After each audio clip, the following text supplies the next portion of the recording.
యుగం వస్తుందో రాదో తెలియదు కానీ పోయే కాలం మాత్రం దాపరించింది. అందుకే ఈ కరోనాలన్నీ. ఇప్పుడు నేను చెప్పేది వింటే మీరు కూడా అదే కరెక్ట్ అంటారు. కేరళలో విద్యావంతులు ఎక్కువ, అందుకేనేమో అతి పిచ్చి అనైతిక నేరాలు బయటపడుతుంటాయి. ఇప్పుడు దేశవ్యాప్తంగా ఓ శృంగార దందా హాట్ టాపిక్ గా మారింది. కేరళలో అయితే పెద్ద దుమారమే రేపుతోంది. అదే భార్యల మార్పిడి శృంగార క్రీడ. ఇదేంటా అనుకోవద్దు. ఎక్కువ మంది ఆడవారిని అనుభవించాలనే మగవారు, ఎక్కువ మంది మగవారితో గడపాలని కోరుకునే ఆడవారి రొమాన్స్ క్రీడ. ఇంకా చెప్పాలంటే కామదాహం తీరని జంటలు చేసే అనైతిక పని. ముందు భర్తలు తమ భార్యలను వేరే వారితో పంచుకోవడానికి ఒప్పుకుంటారు. ఆ తర్వాత తమ భార్యలను ఒప్పిస్తారు. అందుకే దీనికి భార్యల మార్పిడి దందా అనే పేరొచ్చింది. ఈ శృంగార క్రీడను ఆడవారు కూడా ఎంజాయ్ చేస్తున్నారు. ఎగువ మధ్యతరగతి నుంచి ధనికుల వరకు ఓ గ్రూపులుగా ఏర్పడ్డారు. విపరీతమైన కామపిచ్చి ఉన్న వాళ్ళు తమ భార్యలను వేరే వారి దగ్గరకు పంపి వారి వైఫ్స్ ని తమ దగ్గరకు రప్పించుకుంటారు. ఈ శృంగార రోమ్ క్రీడ ఒక పద్ధతి ప్రకారం జరుగుతుంది. కేరళలో పోలీసు నిఘాలో ఇప్పటి వరకు 3 వాట్సాప్ గ్రూపులు బయటపడ్డాయి. వాటి పేర్లేంటో తెలుసా? కోకల్ Kerala, couple meet Kerala, meetup Kerala.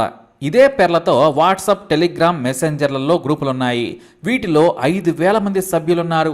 ముందు తాము మార్చుకోబోయే భర్తలు మాట్లాడుకుంటారు. వారు మాట్లాడుకున్న తరువాత తమ భార్యను వేరే వారి దగ్గరకు కాఫీ షాప్ కు పంపిస్తారు. వేరే వ్యక్తి భార్యను తమ దగ్గరకు పిలిపించుకుంటారు. అంటే ఇది మొదటి ఘట్టం అన్నమాట. వైఫ్ స్వాపింగ్ కి ముందు ఈ మీటింగ్ జరుగుతుంది. ఇందులో ఆయా భర్తలు తాము శృంగారం నెరపబోయే వ్యక్తితో గంట మాట్లాడుతారు. ఇష్టాలు, ఏం చేస్తారు, మీరెక్కడుంటారు, కలిస్తే మనం ఎక్కడ ఎంజాయ్ చేద్దామని మాట్లాడుకుంటారు.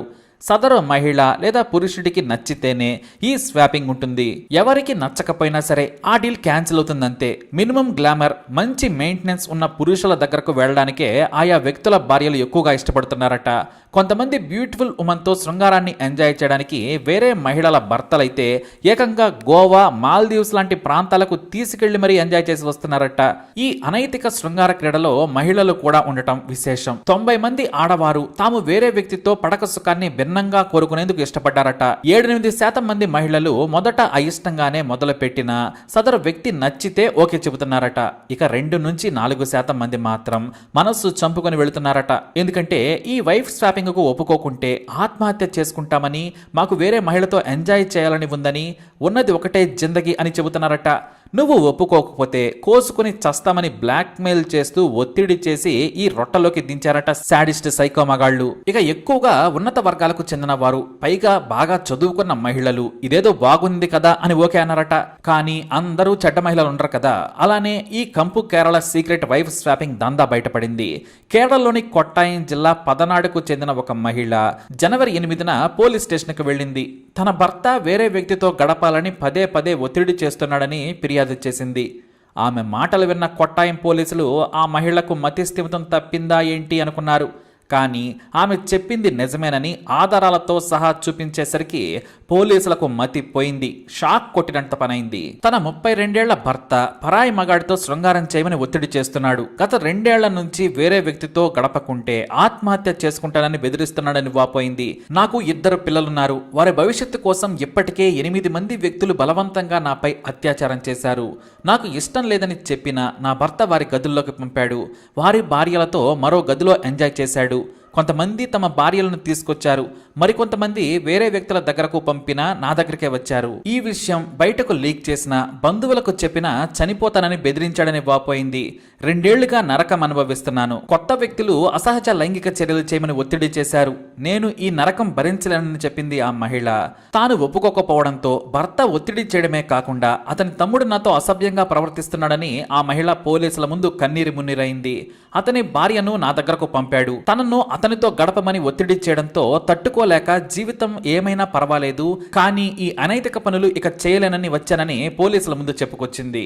అంతేకాదు తన వాట్సాప్, టెలిగ్రామ్ లోని గ్రూపులు, వాటిలో చర్చలను పోలీసులకు చూపించడంతో కంగు తిన్నారు.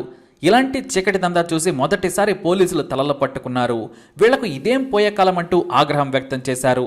అంతేకాదు ఈ గ్రూపులపై సైబర్ సెల్ విచారణ జరపడంతో వీవీఐపీలు కూడా ఈ దందాలో ఉన్నారని తేలింది. రాజకీయ నాయకుల నుంచి వ్యాపారవేత్తలు, సినిమా వాళ్లు కూడా ఈ వైఫ్ స్వాపింగ్ శృంగార స్కామ్లో ఉన్నారని ఫోన్ నెంబర్ల ఆధారంగా గుర్తించారు. ఇక సదరు మహిళ భర్తతో పాటు ఆమెపై అత్యాచారం చేసిన 5 వ్యక్తులను పోలీసులు అదుపులోకి తీసుకున్నారు. ఈ విషయం తెలియగానే గ్రూప్ అడ్మిన్ డిలీట్ చేశారు. అంతకంటే ముందే కొంతమంది గ్రూపుల నుంచి వెళ్లిపోయారు. ఈ కేసులో మరిన్ని అరెస్టులు జరిగే ఛాన్స్ ఉంది. ఎవరైతే మహిళలు బయటకు వచ్చి పోలీసులకు చెబుతారో వారి మీద చర్యలు తీసుకునే ఛాన్స్ ఉంది. అయితే 90% మంది మహిళలు పరస్పర అంగీకారంతోనే ఈ చర్యలకు పాల్పడ్డారట. మరి ఈ కామపిచ్చి ఉన్న జంటల వ్యవహారం ఎటు దారితీస్తుందో మరికొద్ది రోజుల్లోనే తేలిపోనుంది. మరి చూసారుగా, ఇలాంటి దారుణాలు జరుగుతున్నాయి. అందుకేనేమో కొత్త రోగాలు పుట్టుకొస్తున్నాయి. మరి ఈ న్యూస్ పై మీ అభిప్రాయాన్ని కమెంట్ ద్వారా తెలియజేయండి. అలాగే ఇలాంటి ఇన్ఫర్మేషన్స్ కోసం వీడియోని లైక్ చేయండి, షేర్ చేయండి, మా ఛానల్ని సబ్స్క్రైబ్ చేసుకోండి.